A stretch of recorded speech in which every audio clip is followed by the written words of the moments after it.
Firebytes. Thank you for joining us in this December day. It's a little bit blustery in the Northwest, and I'm hoping for some snow this year, so let's all do our snow dance. But until then, let's go ahead and cover some of the more exciting features of a firewall, and that's really around this idea of network address translation.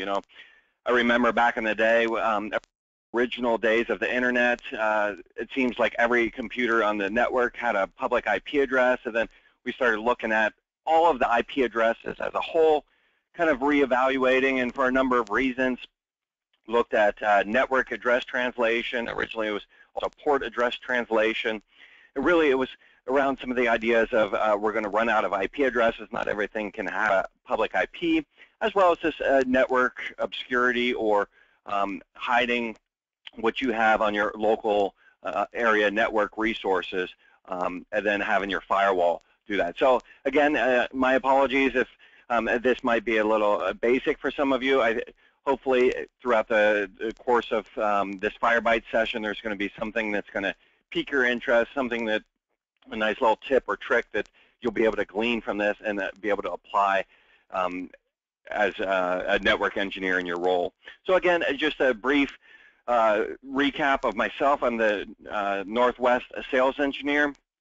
I was in the public school district as a network engineer and a director of technology for about 14 years in Oregon, through which I was also I've covered everything from PIX firewalls to Sonic walls to actually I was a Watchguard customer in a school district. So as we go over the session today, again, we're going to keep it short and sweet. Your time's valuable. We like to just have everything within around 30 minutes for you. Again, we'll go ahead and record this and post it to our YouTube channel, again, so that you have access to it. But today we're going to cover what is a NAT, network address translation, different types of NAT as applies to Watchguard, the precedence of those NAT roles, and then how to host a server. So again, while this may seem basic to many of you, I do have a number of questions still, both from new prospective customers, as well as customers that may be using Watchguard for some time that say, I have a new project coming, we need to host a server. How can I host that server on my local area network, as well as publish resources of that to the outside world? So we'll cover that both with a private IP as well as a public IP type topology. So what is NAT? And again, I just had a conversation the other day, and I realized that sometimes as a network engineer or someone that is ultimately familiar with some of these terminology terms such as NAT, that we sometimes don't break it down enough for everyone to understand. So what is a NAT? A NAT is a network address translation. It really is a term used to describe any of the several forms of IP address and port translation. At its most basic level, NAT changes the IP address of a packet from one value to another. Now again, if you may recall from other Firebytes, I like to spend less time in the slide, so bear with me on this, and then we'll get into a live scenario as well. The primary purpose of a NAT are to increase the number of computers that can operate off of a single publicly routable IP address, and to hide the private IP addresses of hosts on your local area network. When you use a NAT, the source IP address is changed on all the packets you send. So pretty clear, as I mentioned, the two reasons: security, as well as increasing the number of computers on your LAN, so that you don't necessarily have to have a public IP for all of those. Now, if you did still, let's say you did have a large subnet of public IPs, you could create a one-to-one NAT, which we will cover as well, if you wanted all those computers to be just routed with their public IPs. So as we look at a standard network topology, again, hopefully this resonates with a number of you, a number of sites that I visited. This would be, this illustration would depict pretty much what their network is. Maybe a little more complex on some of the trusted networks and optional networks. But as we look at this, we have the internet coming in. And in this particular case, we have a primary IP address. We are using /24 for this. We actually have some secondary IPs as well. And most of the time, if you get any sort of business class network, or you have, with a business class, you're typically going to get about 5 IP addresses, maybe more, maybe less, depending on your institution. Now, in some cases, you have a trusted network, and again, the only difference with a trusted and optional network on a WatchGuard is we're creating different aliases to be able to easily distinguish what is on my trusted network versus optional. Now, as you can see here, many use the optional for a DMZ, maybe have some servers on there. Maybe it's a guest Wi-Fi and a car dealership that they want to have separate from the PCI traffic. So you can create any number of aliases on WatchGuard. The other thing that people don't necessarily realize is that as we look at all those ports on front, many of you, again, my apologies if you're well aware of this, but with WatchGuard, we have the ability to create any one of those ports. Can be an external, a trusted, optional. We can go ahead and reassign those ports. A very flexible configuration that WatchGuard provides you, which is great as a network engineer because your needs today might be completely different than the needs you have from 6 months or a year from now. So with this, we can easily set up 2 external ports. We've talked in previous Firebytes about having that multi-WAN failover, or excuse me, a WAN failover, so that maybe your Comcast connection is in one and it goes out one day. We can actually spin up your AT&T 4G cell modem and have all traffic go out that way, and have that flexibility. So in this case, we look at the different types of NAT. We have a dynamic NAT, and that's handling all translation for traffic as it leaves the Firebox interface. So let's say we're on this computer and we have traffic going outbound. The dynamic NAT is going to handle that traffic. Now, depending on your scenario, when I was in a school district, I actually I thought it was quite convenient to have all of my students, or you could even break it down to a group of students, like a grade of students or whatnot, but a group of students would leave my interface with a particular IP address. And it was actually quite handy. One day, someone knocked on the door, or actually they called me up, and it was the FBI, and they had some questions about some of the user activity. And just from that IP address, I was able to identify that it was within my student group. Again, no surprise there if any one of you work with schools. You know that students create interesting content or serve interesting websites. The static NAT is going to handle everything that enters an external interface. So whether it's that you're publishing a mail server that we have here, or maybe it's that you're publishing a website, any traffic that's going to come from your external to internal is going to be handled by a static NAT entry. Now, if neither of those fit the bill, we want to have a more flexible scenario. Maybe you have a call manager that you want to have a VoIP server that you want to publish out to the internet because you have remote workers all over the world and you need more of a one-to-one app. Again, we can create that rule as well so that all of those, all traffic from one IP inbound to another, or is resolved to a private IP, which we'll talk a little bit more as well. So as we talk about different types of NAT, again, we had covered this briefly on our previous slide, but a dynamic NAT is also known as IP masquerading. Again, we're taking those internal resources, hiding those under one public IP address, and the firewall's handling all of that. So the Firebox can apply its public IP address to outgoing packets for all connections or for specified services. Now, as you talk about multi-WAN and some of the other features of maybe a round robin, now we come into a sticky connection conversation, which we can absolutely specify as well. But that, again, as we talk about server load balancing, that's a great area where we would need a sticky, and we'll talk about how that applies. This hides the real IP address of the computer that's the source of the packet from the external network. Dynamic NAT is generally used to hide IP addresses of internal hosts when they get to public services. And then a static NAT is known as port forwarding. You can configure static NAT in a static NAT or SNAT action, and then use that action when you configure policies. You can do a static NAT port to host NAT.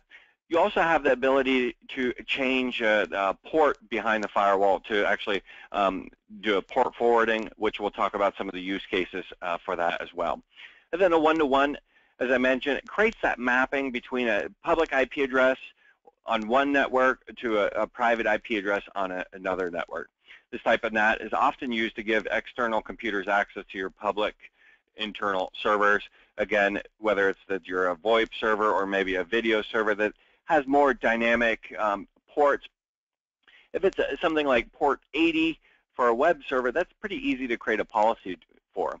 However, there are some applications, some servers out there that have more of a dynamic ports. They're hopping back and forth between maybe 1780 and different ranges, and then you can create a one-to-one NAT for those scenarios. So a dynamic NAT. Now, as a little tip here, the dynamic NAT, the default configuration of WatchGuard includes the following entries. So 192.168.172.16 and a 10 address.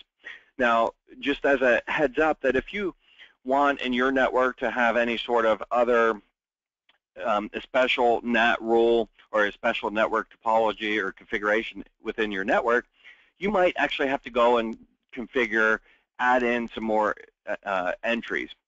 Also know that I had one customer that was actually using one, created a rule or a private address scheme that actually conflicted with a fire cluster. So just make sure that you take all of those needs into consideration. Are you going to be running an HA scenario? What other IP addresses are going to be on your network? And you can specify that. You can add or remove those as needed. You can also apply dynamic NAT policies on a network level or through the policies. So when I talk about a network level, I'll show that to you. And again, for the sake of the majority of you out there, you're using the policy manager, the Windows application. So I'll show that to you, as well as I'll show you a bit on how to make these configuration changes on the web UI as well. So a dynamic NAT source IP address can be configured by a network level or through policies. Allows you to set the source IP address for outbound traffic. And surprisingly enough, something like this source IP address can solve a variety of technical use case scenarios that we might actually have out there. For instance, I had a customer call up, and they had a Dimension server that had to go over a branch office VPN link to a Dimension server. So when they went in and they published that IP that did the mapping for that, hopped the link over the branch office VPN to Dimension server, they could actually set that source IP address so that that traffic also had the ability to exit or to return back to that source as well. So again, as you go into those more unique situations, again, that source IP address, the ability to be able to set that is a great tool. Now we also have a static NAT entry. A static or a SNAT is a NAT mapping, network address translation mapping, which replaces the original destination IP address and optionally port with a new destination. So again, as we talk about, you know, again, WatchGuard as in comparison to some of our competitors out there, where you need to create, go through a wizard to create a static NAT rule that takes you through maybe 20 different screens. Okay, so maybe that's a slight exaggeration, but you get the point, especially if you've tried to do it on some of our competitors. And then you hope that ultimately that everything went through, all the wizards created properly, and you have 20,000 different objects to manage for one static NAT rule. With WatchGuard, we just can create a static NAT entry within a matter of about 3 clicks, be able to see all those policies in one location, and be able to manage or create policies for that. So we'll cover how that works as well. You can also set an internal port to a different port as a port forwarding. Now that allows you to publish some creative solutions as I have there. Now, while I don't, from a security standpoint, I don't recommend at all publishing any RDP resources. What you can actually do is hide some of your 3389 resources and publish them out as a 5,000. Again, not a security measure at all, but it allows you to have some more creative solutions. So again, while I don't recommend doing this, that is one use case scenario that you could use for port forwarding. Now, one NAT, as I have briefly mentioned, allows you to map that outside IP to the inside IP, and it gives you the flexibility of saying all ports within there. And a lot of us really don't have the flexibility of giving up one IP address, especially when, you know, although a lot of, excuse me, a lot of our resources are getting moved to the cloud, so that's freeing up some IP addresses or some servers locally. But maybe we don't have that flexibility, or maybe we want to do that one-to-one mapping. Again, we'll cover how to do that. But as we look here, the user is going to .11, and then we're going to map that to net meeting. And again, that's just as a sample with a sample application with dynamic ports that allows us to have that full mapping in there. Another use case scenario is this user is trying to get to .13 as an Intel video phone, and that maps to .13 on the optional network, and we'll cover how to do that as well. So the precedence of NAT, again, just an important tip to cover. One-to-one NATs always have a higher precedence than dynamic NATs. And then policy-based dynamic NATs have a higher precedence than a network dynamic NAT. So just know that as you're going through, you're looking at your network topology, creating your network diagram, your one-to-one NATs are always going to have the highest precedence on there. So the other thing wanted to cover real quick is how to use public IP addresses behind the firebox. So while this isn't necessarily a NAT conversation, a lot of times people say, well, can we publish a web server with that public IP? And the answer is absolutely. What we can do is create an optional network, optional DMZ that public IP is mapping directly through, and we'll show you how to do that in the configuration. So with that, fortunately, we can get to the hands-on part. Thank you for bearing with me on the slides, but definitely some useful wording in the slides that I wanted to bring to your attention. So in this case, we have a configuration, sample configuration here. That the first thing I wanted to bring your attention to is under the network, we have our NAT configuration. Now with this is our dynamic NAT. So maybe I have a need for creating a more interesting scenario. Again, not recommended from for a variety of reasons, but maybe I wanted to create another address scheme that I didn't want to have NAT. So in this case, let's say I had an address scheme locally of, let's say 15. We could actually make 15/24 subnet. Again, not recommended. I'm just showing you how we can create that policy. Now we're saying add a dynamic NAT entry, and for this we're going to say any external, and we're going to set the source IP for this. So we could say anything coming from this internal NAT entry. Again, not the best case of using the 15 dots, but this gives you the idea that you can create a 15 dot internal network and then have that NATed out. Now in the event that we wanted to actually use one of these as well, let's remove this 10 address, because I want to point out, as we look at, for instance, at 10.0/8 network, we want to say where you want to NAT anything to the external network. We're going to set a source IP on there. So I could say, let's have all traffic that comes out of my network as a 10.00 from the network, it's going to appear to the outside world as 203.0.113.25. Now, many of you do realize, but there's a great tool out there, whatismyip.com, to be able to test out how these policies are affecting what the outside world sees as your IP address.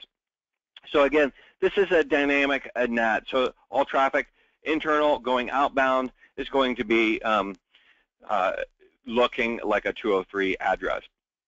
Now, if I want, I could actually create a one-to-one NAT. In this case, I have all 2 hosts on my NAT base of .25 that's being translated to my 2.25 network. So 25 is going to match, and then 26. So anything, again, is just mapping my external networks to my internal networks. Now we can do a single IP. We can also do an IP range that we're doing here, or we can do a full subnet if we had that flexibility with, or that number of IP addresses as well. So quite a bit of flexibility that we can create on the one-to-one mapping.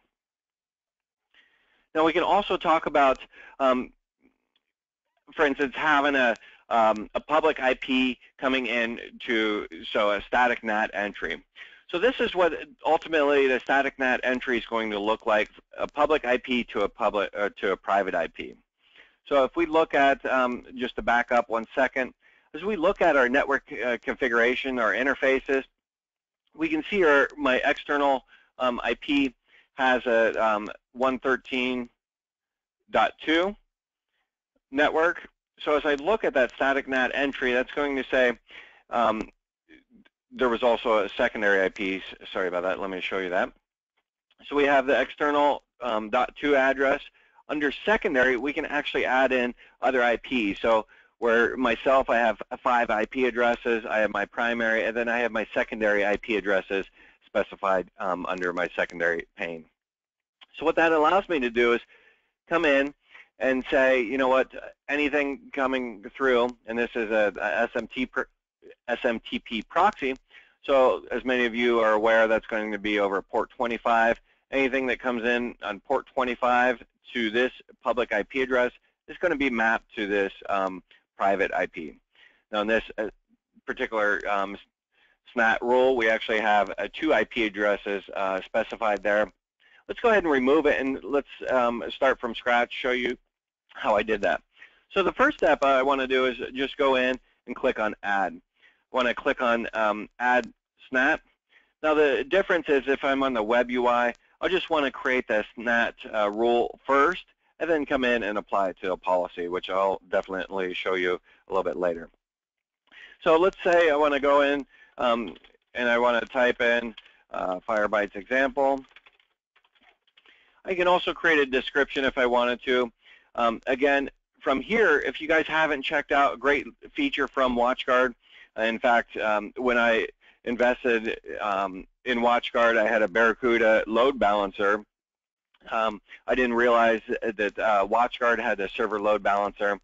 And then the Barracuda ended up dying out, for better or worse. I came in and did all my load balancing through Watchguard, and it worked out great this way.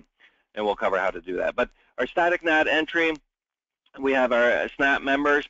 Now in this particular case, we can say, you know what, anything on a .25 needs to be mapped to, let's just say 192.168.100.25.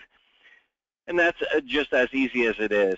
We could also, as I mentioned, that forwarding, for instance, port 5000 to 3389, we could do that setting the internal port to a different port here. In this particular case, we want to go ahead and click OK, click OK, click OK, and that's as easy as it is to create a static NAT rule. Now, again, to recap a number of reasons why we would have a SNAT rule or static NAT is any internal resources, whether it's a VoIP server, web server, database server, what have you, we can create those static NAT rules to be able to apply to them. So this is what we just looked at was all traffic external coming in. We mapped it out. Now, the other thing is, as we talk about those mail servers, being able to send out mail, and as many of you are network administrators, you're aware of SPF records and building that reputation with your IPs so that other mail servers will accept it. So it really makes a difference what IP that mail is coming out on. So that's actually going to be handled by our dynamic NAT. So if we look at the first example for our first mail server, we're saying anything from our 2.25 mail server, outbound proxy action, again, bringing you that proxy, the security of the proxy, whether it's a virus scanning, DLP recognizing if credit cards are leaked out, or you know, inbound email, running APT blocker on there to see if crypto locker is coming in, and to be able to ultimately stop that. So again, great features of the proxy. Now, as we look at this outbound traffic, again, from my internal resource to any external, we go under advanced, and we're going to say, you know what, let's go under NAT. We have the ability to use a one-to-one NAT, and we might have that flexibility. However, if IPs are limited, maybe in this case we want to say dynamic NAT, we're going to set the source IP. So any email that comes out from this email server is going to look to the outside world as originating from .25. So pretty self-explanatory. Again, you can use the same setup for any HTTP browsing. As I mentioned, my students went out to the internet. I wanted them to be able to appear as a different source IP, so I had that flexibility here. We also have our second rule. Now, as we look at, for instance, a one-to-one NAT, let's say we wanted to map where I showed you under network NAT, one-to-one NAT here, then you would just need to create a policy to be able to allow those resources in. So in this particular example, this is allowing any external traffic to these internal resources. And because it's a one-to-one NAT, you can see we don't need to have static NAT entries in here. We just use the native IPs, and they'll pass through. Again, we can apply the proxy on there. We also have a public IP server. So that's your public web server that I mentioned I would cover. So if we look at our network configuration, we have our optional network. This is a mail server that's published out to the world as a 198 address.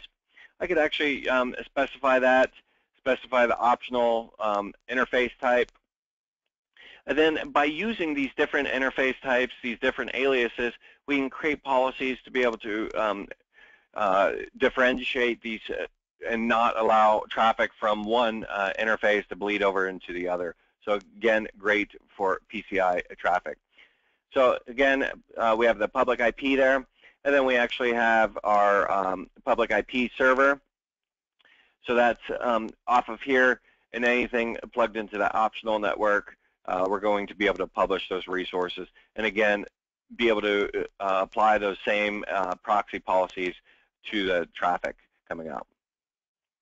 And then the other thing I just wanted to mention real quick before time runs out is the idea of a server load balancing. So again, not a great use case scenario, but let's say you had an RDP farm out there that you wanted to round robin connections coming in. What we can actually do is look at how that situation is set up. So in this case, we have our server load balancing NAT. Any traffic coming in on port 3389 on IP.25 is going to round robin between these RDP servers.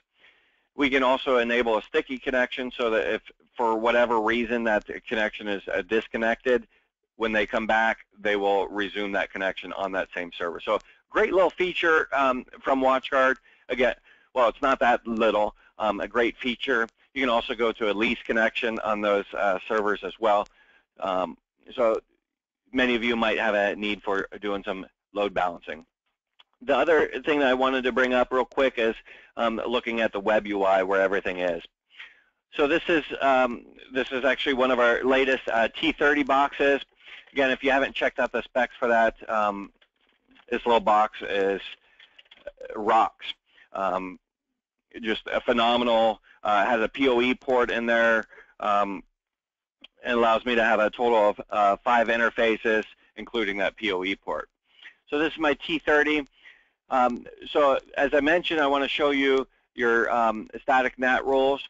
So we just go to the firewall, click on static NAT, and under here we would click on add, create that static NAT rule, Firebytes, snap, and then again, just like we saw before, we're going to create, in this case we have only one IP address, create a mapping to .10. We could do port forwarding as needed or set a source IP. Now once we have that, we're going to save that, and then we just go into the firewall policies, and we'll be able to apply that static NAT rule. So we have our firewall policies. I can click on add policy. Let's just say we want to do SMTP. Click on add policy, and now we can specify that static NAT rule. So anything from, in this case, we would want any trusted, or excuse me, any external traffic coming inbound, and we're using that static NAT rule. So again, very similar, very easy to do, just a few differences in how you would create that through the web UI. But with that, we are at the end of our session. Let me go ahead and throw up our email address as well as the YouTube channel. Our next Firebytes is January 7th.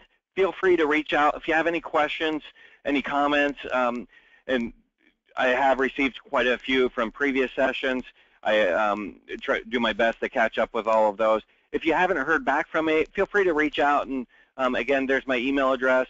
Oh, excuse me, my email address is not on there. Let me go ahead and throw that on, and 1 second here. My apologies. And then if you have any questions, feel free to reach out to me. If I haven't answered, I will get you the answers, or if you have any topics for future sessions. So with that, wanted to wish you a happy December, happy holidays, and hopefully this session was helpful for you, and feel free to join us. We'd love to have you for future Firebyte sessions. So thank you so much, and we'll see you next time.